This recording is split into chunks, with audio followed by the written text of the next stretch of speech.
გამარჯობა. მე ზურაბ ყამბაშიძე ვარ. ქართულ ხალხურ საკრავებს ვამზადებ. ხალხს რომ მკითხო, ფანდურისთვის რომელი ხეს ჯობს? ალბათ უმეტესობა გეტყვით რომ თუთა. თუმც ზოგს ვერ ხვიურჩევნია.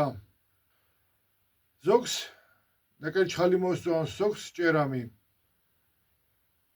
ამის გასარკვევად ფანდურისთვის რომელი ხეს ჯობს? ორი ერთნაირი ფანდური გავაკეთე. ერთნაირი იყო ტარი, პირისპიცარი და ჯორაკებიც კი გვერდ ავიღე, მასალა რომ ბგერაზე არ ემოქმედა.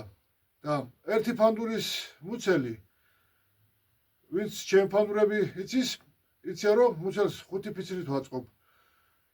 ერთი ფანდურის მუცელი 5-ვე ფიცარი თუთა იყო, მეორე მურყანი.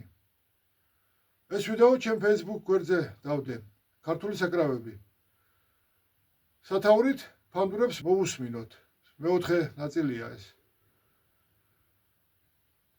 რამოდენიმე ადამიანმა მოვუსმინეთ. ზურგ შეგცევით რომ უსმენდი, ვერ გაარჩევდი რომელი ფანდური უკრავდა. ანუ საერთოდ შევცვალე თუ არა დაკვირისას ფანდურები. როცა უცხერდი და ისე უსმენდი, ოდნავ სხვაობას ამჩნევდი. ეს როგორ მოქმედებს არ ვიცი, მაგრამ ბგერაში ოდნავი სხვაობა მაშინ მაინც შეიმჩნეოდა. მაგრამ წეღარ როგორც გითხარით, ზურგ შეგცევით თუ უსმენდი, ვერ გაარჩევდი. იმასაც კი ვერ არჩევდნენ მსმენელები, ფანდური შეიცვალა თუ იგივე ფანდური უკრავს. მერე ორ პიროვნებასთან ცალ-ცალკე მომიწია საუბარი. თქვი რომ ასე გავაკეთეთ მეთქი და ვერ გავარჩიე და მათაც დამიდასტურეს რომ შესწენ ისინიც. რო ეგონა მაგალითად 1 სეკუნდა რომ თუთის ფანდური არისო, აღმოჩნდა კაკალი. ამ დაკვირვებით ვასკვნით რომ ვერ ვარჩევთ. რომელი ხის საკრავი უკრავს ფანდური ამ შემთხვევაში.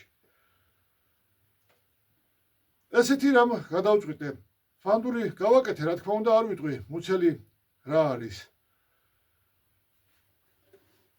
გვერდებზე, აქ ზევიდან და ქვევიდანაც ქაღალდის კოჩი დავაკაირო, შემთხვევით არ გამოჩნდეს და ფერმა არ გამცეს, ასე ვთქვათ. ჩემი ფანდურები, ვინც იციან რომ უკან უბრალო ფანდურებს მოკლებ წყალს ვაწებებ რომ სიმებმა პირისპიცარი არ ჩაჭრას და კარგ ფანდურებს თელ სიგანეზე და აქაც სკოჩი გადავაკარი რომ არ გამოჩნდეს და მაგითაც არ გაიგონ. პირობითად უბრალო ფანდურია თუ ეს საკონცერტო ფანდური. მოდი ესე დავყოთ პირობითად. სხვა ფანდურებთან არ მინდოდა ეს ნიშნები ამომეწვა, არც ყელზე, არც საგულეზე, მაგრამ ეს გასაყიდად არ გამიკეთებია ეს ფანდური. და ესე ფიქრებში, სხვა ფანდურებთან ერთად ვაკეთებ და ფიქრებში გამექცა ერთი რომ დავადე ეს ნიშანი, მერე ჩვეულებრივ როგორც ვაკეთებ, ყველგან ამოუწვი. წარმოცლის გადამის ადგილზეც ამოუწვი. ყელზე წინიდან ფიცარი დავაკარი რომ იცნობოდეს. და მერე რამოდენიმე ხნის შემდეგ გაჩვენებთ ამ ფანდურს და რომ ვიცნოთ რომ მერე არ თქვას ვინმემ რომ სხვა ფანდური მოგვასმენია და ეხლა სხვა ფანდურს გვაჩვენებო. აგერ ჩანს მე-12 საქცევზე და მერე უკვე აქეთ მუქად და აქაც ჩანს ცოტა მუქი ეს ზოლი. ანუ ამით იცნობთ ფანდურს. დაუკრავ რამოდენიმე ნაწარმოებს მოგასმენინებთ.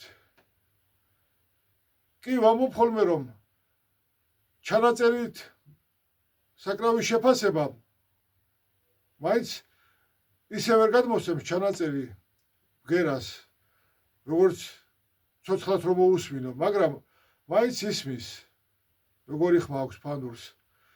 და მოდი ასე ჩანაწერით შეაფასეთ. თუ ვერ მიხვდებით მაგალითად რით გავაკეთე ეს ფანდური, რა მასალა არის. ეგების მაინც დაწეროთ, ვთქვათ, სასწავლო ფანდურია თუ საკონცერტო ფანდური. ანუ უკეთესი, ასე ვთქვათ. მას არსებითი მნიშვნელობა არ აქვს. ანუ რა დონის საკრავია. ახლა კი მოგასვენებთ რამოდენიმე ნაწარმოებს. ვეცდები კარგად დაუკრა. ხელი გადაჩვეული მაქვს, რა თქმა უნდა, ძალიან იშვიათად უკრავ და ვეცდები მაინც კარგად დაუკრა.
და ბოლოს ჩემ სახუმაროს დავუკრავ.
დღეს დაგემშვიდობებით.